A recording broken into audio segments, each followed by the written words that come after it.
to the End User Report. This is Clarence. And I'm Jamal.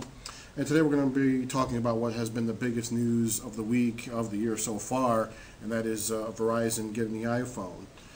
Now, this did become a fact last week at just after CES, I believe. They did announce that they are going to start carrying the iPhone as of February 10th. Pre-orders start February 3rd. It will cost you $199 for a 16 gig version.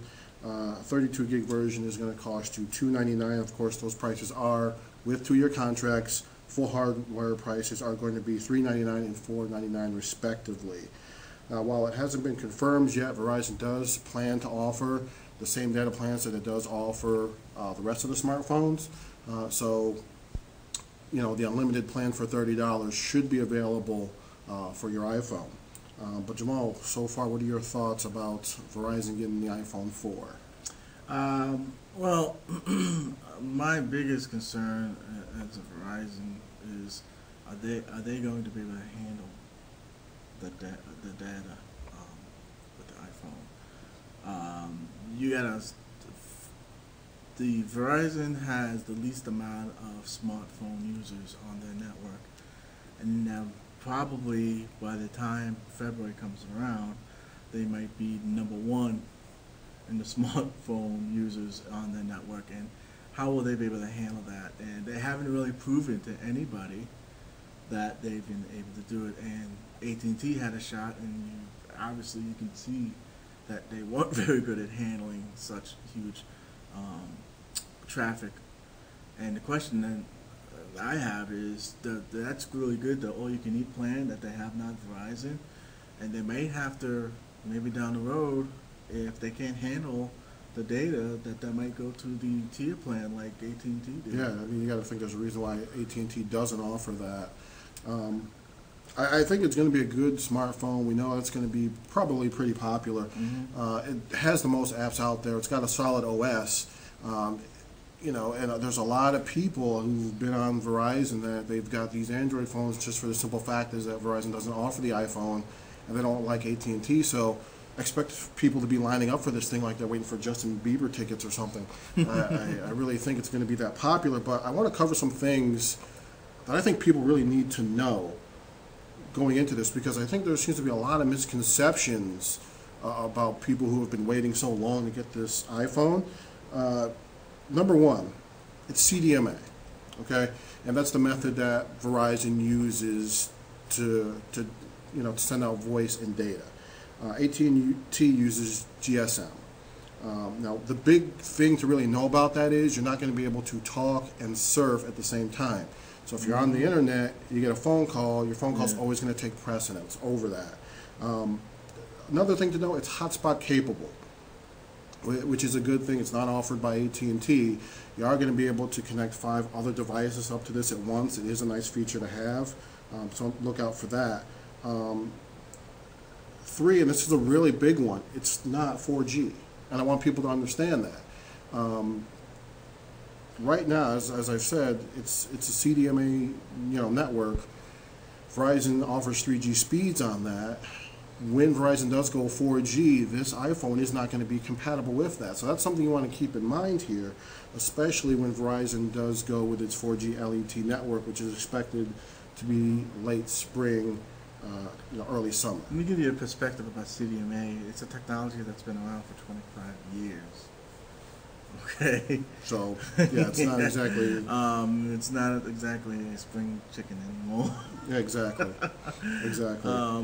I would be really concerned about the not being able to surf and talk at the same time. I think that today most users want that ability. They do, but the thing, it's really not that big of a deal. I mean, you're gonna get your phone call. It's gonna basically, kick your phone to bring up the phone call, and when the phone call's done, you'll be able to go back.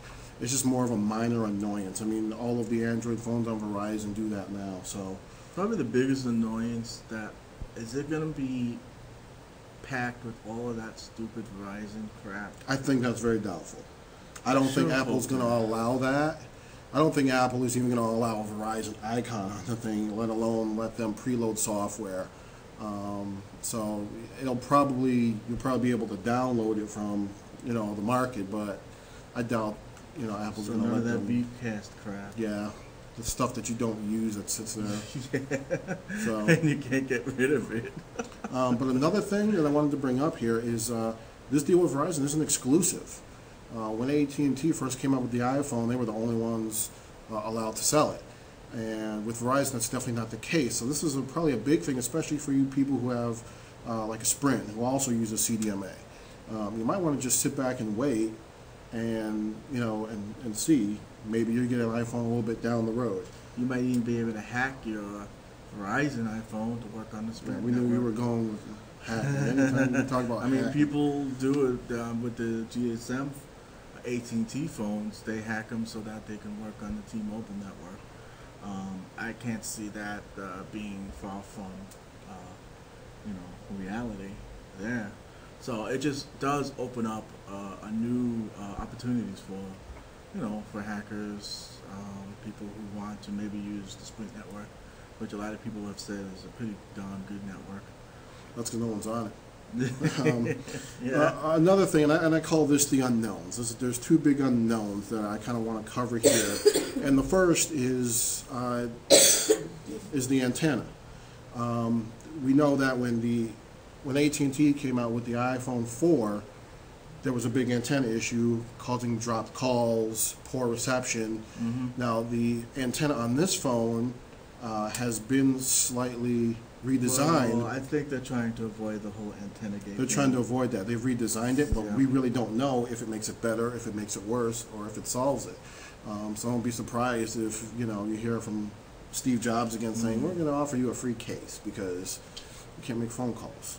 Well, they said that the phone is a little bit it looks the same as the AT&T phone, except for on the side there's a slight bump where they think where the new antenna is, where they actually, I guess, enhance the antenna. Yeah, the key word there is they think. Yeah, they think so. But the other big known, and Jamal already brought it up, is the network. We really don't know how the iPhone is going to behave on Verizon's network. I remember once, not too long ago, when AT&T, before the iPhone came, and became popular, their network was actually pretty good. Mm-hmm. And then when everyone started buying iPhones and clogging up their network, everyone was like, "Oh, I can't stand AT&T. The worst thing about the iPhone is that it's AT&T."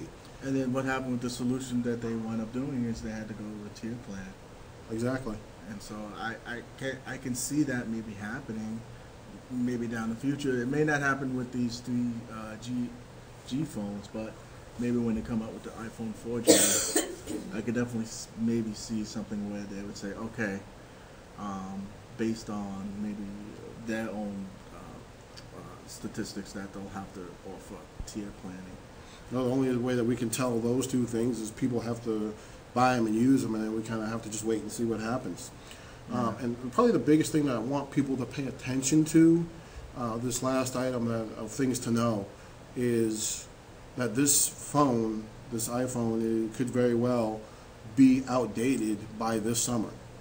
And let's be clear that this is an iPhone 4. This is not the next generation of iPhone. No, this isn't the iPhone 5. This is already in existence, and it's just a different version. There's a couple dates that I want people to pay attention to here. All right. iPhone 1, well, the iPhone released June 29th, 2007. iPhone 3G release date July 11th, 2008. iPhone 3GS release date June 19th, 2009. iPhone 4 release date June 24th, 2010. You kind of notice a pattern there. Every year during the summer, Apple has released the newest version, or the next generation of iPhone. Just because they've come out with the iPhone for Verizon, I don't have any reason to think that Apple's not going to continue that trend with a new iPhone coming out this summer, especially when reports are that Verizon is going with their 4G LTE network. That's right around the time they're going to unleash that. So don't be surprised if later on this summer or even in the fall you see a 4G iPhone under Verizon. It wouldn't be a big shock to me. So you don't want to go and sign up for a 2-year contract with this in February, and then you've got a bunch of iPhone 4G users laughing at you because you're stuck in your 2-year contract. So I think people should really pay attention here and think before you kind of move forward with this.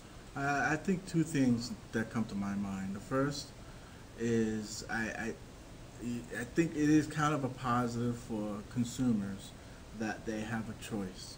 They have a choice if they wanted to get the iPhone. They're not stuck with just one carrier anymore. I think that's an added benefit, and maybe that will add to maybe a better competitive pricing down the road.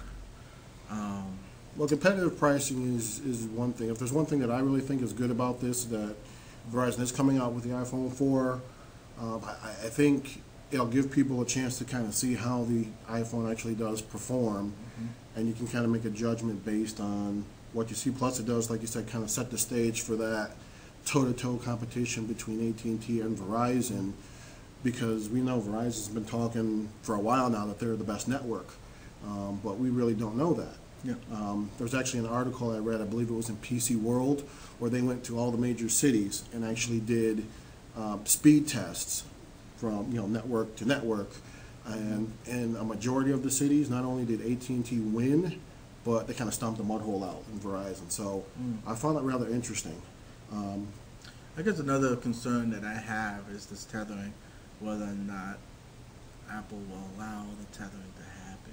They're going to allow the tethering. I think that's been pretty much confirmed. Right. But the thing is, you're tethering at 3G speeds, and it's not really. If you've ever used a 3G device to try to tether a bunch of other devices, it's not ideal, and that's to say the least.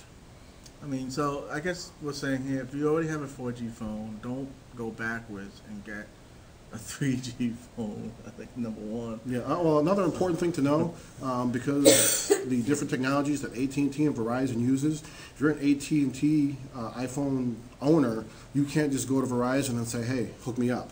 It's not going to work. You're going to have to buy a phone, sign up for a contract, or unless you want to pay, $400, $300 Well, for. you're gonna have to pay just the end.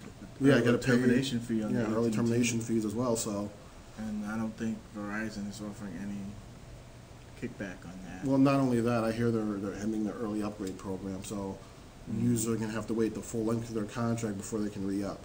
Oh, so even people on Verizon who maybe Yeah. have an early, so it's going to be interesting to see how this plays. I almost can predict on February 10th there's going to be lines probably outdoors, down the street on the Verizon stores. Oh yeah, it definitely is. But People, please wait. That's what I say. yeah, Don't be gadget guy, okay? You all know a gadget guy, all right? This is the guy who goes out and he has an iPhone, he's got an iPad, and he's got a MacBook Air, and he carries them all around with him. kind of like Engadget. Oh, he's busting out Engadget. Yeah. Well, they probably already got all the specs on the iPhone 5 based on guesses right now. Yeah. Well, that does about wrap it up for us here. Remember, you can always follow us on Facebook and Twitter. And don't forget, comment and subscribe on YouTube. And you can always send us email. That is theenduserreport@gmail.com. And I'm Jamal.